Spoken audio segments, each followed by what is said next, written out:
Mi piacevano i treni, i motoscafi, gli aeroplani.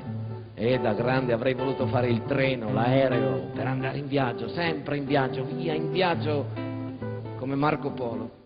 13 anni fa all'Arsenale venne salutato dall'alzata dei remi. Per quel gesto Marco Paolini sentiva di avere un debito di riconoscenza verso Venezia. Era il 1998, ma Paolini torna nella città lagunare anche per un altro motivo. Ogni volta che vengo a Venezia mi parlano del milione,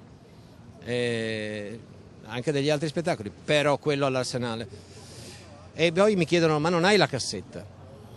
No, non ce l'ho neanche io la cassetta. E allora ho pensato, ma perché una cassetta?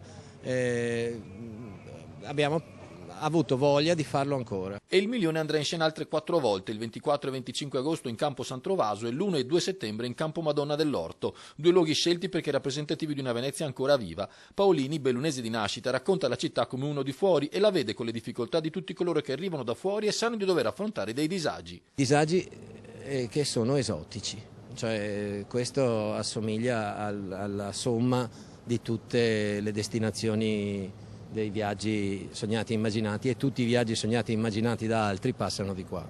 Alla domanda se sarà lo stesso spettacolo del 98, Paolini risponde che sarà simile a quello, ma inevitabilmente non identico.